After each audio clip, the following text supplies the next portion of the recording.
Hi folks, welcome to another edition of Addiction Insights. My name's Emmanuel John. I'm a therapist. I've worked in the addiction field for more than 40 years. We're just going to jump right into it. If you could do all the little fun things and click like and subscribe. I'm going to have a lot of videos coming out in the next couple weeks. Finally getting around to it. So please join me. Share the videos with someone you think is in need of the information, and we'll just get to it. What is addiction? That's our topic today. Now, the current DSM-5, some of you may be familiar with, codes addiction as substance use disorder. Well, I've been in the field a long time, and I think we've really dropped the ball there. And I think that abuse and dependency were much more successful ways of addressing addiction, treating addiction, and sharing diagnosis. So I still use them. I still depend on them a lot when I'm talking about the problem of addiction, not of a substance use disorder, but of addiction. So let's just go ahead and see where it takes us today. There are basically two major types of addiction. One is a physiological addiction, and the other is a psychological addiction. A physiological addiction is the addiction of, obviously, the physical body. When the drug, we know that we have a physical addiction when we remove the drug from the body and we see a person go through withdrawal. We have to know what we're looking for in order to see that. We know when we take opiates away that a person will get shaky and edgy. We know when we take stimulants away, they'll get sleepy and tired. We know that when we take away marijuana from people, they have a problem called a reduced frustration tolerance. They get very irritable and very short. So we know that they're going through marijuana withdrawal when we see that. So that's the physiological. We know that they have a physical addiction when their body tells us so, as it says, attempts to regain homeostasis. A psychological addiction is the emotional attachment. That if I have stress and I drink a beer, I feel better. I get used to the idea that when I have stress, I can treat that stress by drinking a beer or taking an Ativan or smoking some pot. So I have my physical body that wants it, but I also have my emotional body that wants it. Anything that treats or cures stress is going to be reinforced. The effect of the drug, mood-altering drugs have two major effects on the body. They either speed things up or they slow things down, right? So they're either a stimulant or a depressant. We can also speed up the heart and slow down the brain. Speed up the heart and the brain. We can speed up the brain and slow down the respiration, and we have a different effect, a different feel. So people get attached to that combination that they like the best. I like to slow down my brain, but I like to have energy. I like to slow down my body so I can chill, but I still want to stay awake and keep my brain going. For some people, addiction is in the genes, meaning that it's genetic. Heredity and predisposition, when we talk about alcoholism, there's a type 1 and a type 2. A type 1, it's the most prevalent, the most frequent that we see, and that is father to son. That is the number one. It's the strongest correlation that we found when we look at the records. Type 2 is the rest of them. Father to daughter, mother to son. In order for addiction to occur, a genetic trait is not required. A genetic history is not required. Two studies have found evidence of genes on specific chromosomes influencing susceptibility. This is a little bit of an older stat, but it's still pretty much the standard. There's evidence on genes on chromosomes 1 and 7. If you think about the double helix, it's like that picture that we saw here a second ago. It's basically like a ladder, and every time you go up, you count number, and we end up with 23 at the top. So, going back to this, when we're going up that ladder, it counts from the bottom up. There's a weaker evidence on chromosomes 1 and 7. There's evidence on chromosomes 1 and 7 for an alcoholic trait, and weaker evidence on number 2. Native Americans, for example, have a gene that is responsible for influencing susceptibility to alcoholism on chromosome number 11. What they found when they tested the Native American population, the people that had an alcohol problem often had this marker on number 11. Lately, one of the biggest theories about addiction is that a chemical of abuse should affect and does affect everyone the same way, meaning that everybody should become a heroin addict if they do heroin. Everybody should become an alcoholic if they do alcohol. Everybody should become a coke addict if they do any coke. What they found and what they're looking for on chromosome number 4 is that it isn't that some people become addicted and some don't. What this last theory suggests is that there is an insulating factor that some people have that keeps them from becoming an addict or an alcoholic. So everybody should become an alcoholic or an addict when they use a chemical.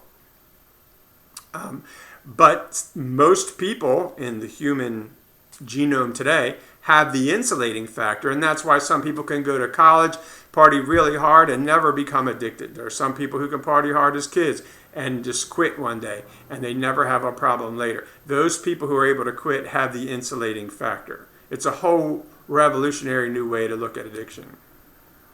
Addictive potential. A drug is addicting if it causes, let's think about pot. A drug is addicting if it causes compulsive behavior, meaning you want more, uncontrollable drug cravings, like I got to go get some, I don't care if it's a snowstorm, I'm going to get me some, I don't care if it's 3 o'clock in the morning.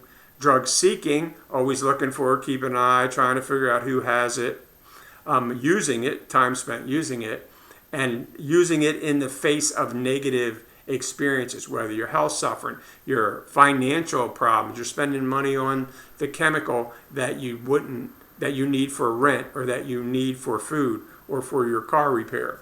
Marijuana definitely meets a criteria. In regards to marijuana, more than 120,000 people enter treatment per year for primary marijuana addiction. That means they call up a treatment center and they say, yeah, I need some help. What do you need help with? I smoke too much weed. So don't think that it's not addictive and don't think it's not a problem. The number's probably actually gone up a little bit since then per year. Animal studies suggest that marijuana causes physical dependence, and some people report withdrawal symptoms. And the withdrawal symptoms that we're talking about are things like the reduced frustration tolerance, irritability, stuff like that. Stages of addiction. 3 main stages that we've looked at addiction for probably the last 40 years.